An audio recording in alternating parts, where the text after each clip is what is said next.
what we're going to be doing is we're going to be putting this on obviously here, but we always want to start with the corners first. This is really important because as we lay our courses in here, it gives us a great line. It's always a starting point. So whenever you have a corner wall, always start with the corners. The unique thing that we're going to do here is we're going to cut this brick right here so we have a nice full course looking as we work our way this way. So let's go ahead and get started. I'm going to put some mastic on here on this corner piece. I've drawn a line here, and this keeps me so that I don't put too much mastic on over into our finished wall. That will be exposed. So I'm going to go ahead and follow that line across here. Wrap that corner.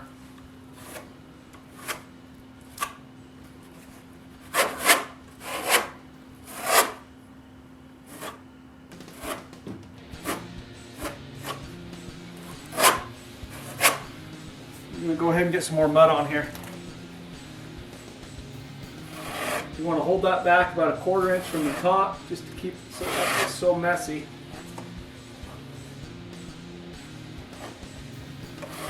You want to get good coverage.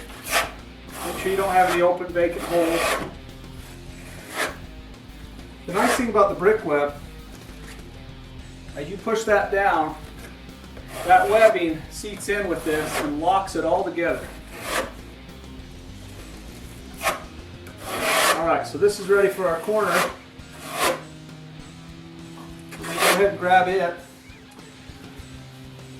Tap it on. I've gone ahead and made my cuts here to match in with my wall to the right. And that seats right in there nice. Give it a nice firm press.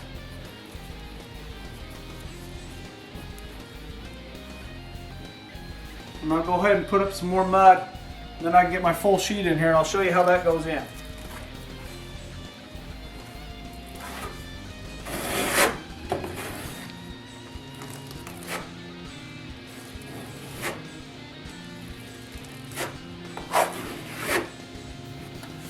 Alright, we've got one of our brick up. We're going to go ahead and put the other one up. The little trick to this is when you're cutting this, go ahead and leave your paper on here. Keeps it cleaner, and the hand grinder goes right through this. So we can put it like that. We're going to go ahead and mount that right there. Go ahead and press that in. Give each brick a press. Seat that in. I visually look at this and know that my grout joint's just perfect. That's the nice thing about this webbing, is it just keeps it nice and solid. I don't have to adjust anything once I stick that on. It's set. I can go ahead and grab another sheet here.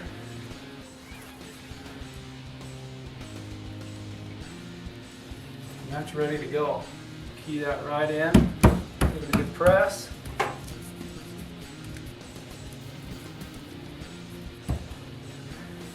Grab another sheet.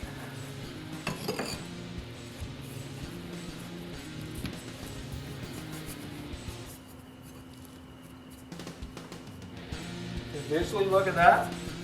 Press it in. Make sure your courses are straight all the way down. It's that simple. So we'll go ahead and finish this wall up. We'll see how she looks. Okay, we've got this wall done. Corners turned out nice. We're going to go ahead and let this sit overnight to take set, and then we're going to be ready to grout tomorrow. Usually between 24 and 48 hours you want to let that set. If you can let it set longer than 24, great. Mastic takes a little bit longer to set up. If you're using thin set, a cementitious thin set, that's ready within 24 hours. So we're going to go ahead and let this sit overnight, and then we're ready to grout tomorrow. Okay, our grout method on this is we're going to be doing a tile grout method with sanded grout. There's a couple of tips and tricks when doing this. We're going to want to seal this before we grout it, which kind of seems kind of weird, but what that's going to do is that's going to help release that grout when we grout this, because real clay brick is pretty porous and it's a little bit tough to sponge out. It makes it a little bit easier to make the process go a little smoother for us. So we're going to go ahead and put on a flat sealer on this. You can use a semi-gloss, just depending on the look you want. Semi-gloss is going to give a little bit of a sheen, but we're going to want it nice and flat and regular to keep that natural brick look. So let's go ahead and get started sealing this. Okay, we're going to go ahead and seal this. You're just going to use a sponge and the sealer. Just follow the instructions on any sealer that you get at your building supply location. You just want a flat or a semi-gloss. This is a flat sealer, so you're not going to see any sheen to this. But what this is going to do is this is going to help this brick release that grout when we come over this.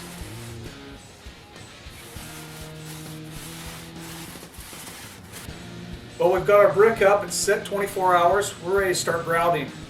Just to go over a couple of tips and tricks when grouting, or to choose the right method for your project. If it's a smaller project, you can go with the traditional tile method, which is a rubber float, and then come back and sponge that. Or if it's something you just feel more comfortable with doing, then you can go ahead and do that. There's no wrong way to grout. It's really up to you. The more traditional way of grouting is to use a grout bag and then to come back and tool that after it's taken a set with the grout tool. We're going to kind of combine the two on this project a little bit. We're going to be using a grout bag, and then we're going to come back and actually sponge that with the wet sponge, and that gives a different, unique look. It won't have the tool mark, but it's a nice smooth grout look. If you go to installbrickwebb.com, you can see the different types of grouting options and the look that gives, and there'll be some helpful tips and tricks when you go to installbrickwebb.com. Let's go ahead and get started on grouting. We'll show that process. Okay, we're going to go ahead and fill this with our sanded grout. Follow your mixing instructions on the bag.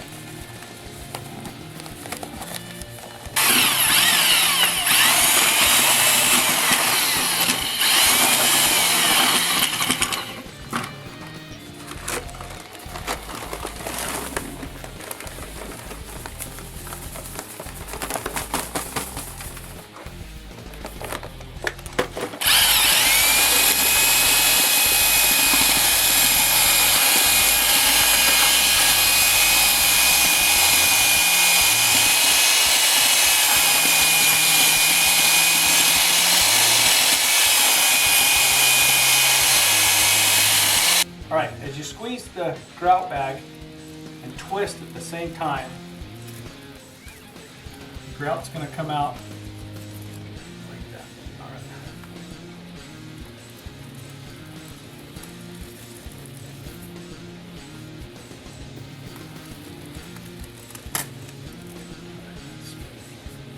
Okay, so as you twist your grout bag and squeeze at the same time, you get a nice even flow of grout.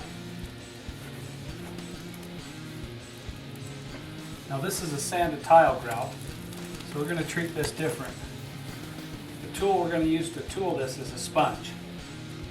So you have to let it take a set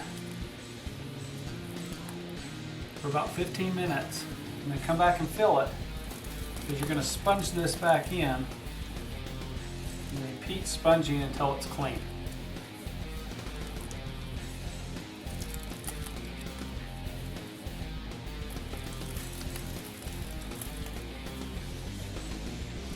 Always going to want to use a grout bag. On smaller projects you can use a rubber float, but on a big project or bigger wall it's a lot easier to use a grout bag. Okay, after you've grouted that, you're going to come back with a sponge and you're just wiping in the grout like so. It's a lot easier to do this with a sponge. You can use a rubber float, but what's nice is you're going to use your finger and you're going to press in on that, and that's going to be your grout tool. So you can come back and tool that with your finger, and it just gives a different look. It gives a little bit bigger grout joints. So there's a little bit bigger grout joints on that, and that's the look that it's going to be on this project here, is a little bit bigger grout joints. So we do a rough sponge over the grout. You can come back and fill in these if there's any little pinholes that are showing. Then what we do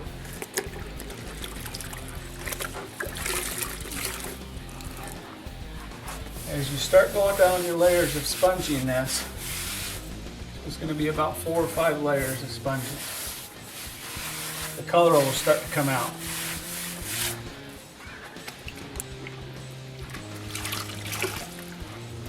If you've ever done tile, it's very simple. It's just wiping over it.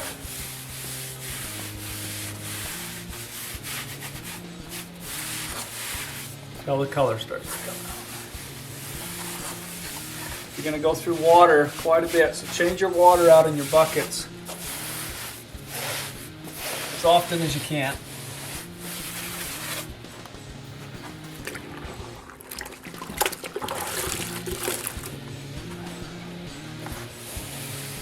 Definitely wear gloves when you're doing this. You don't get any line burns.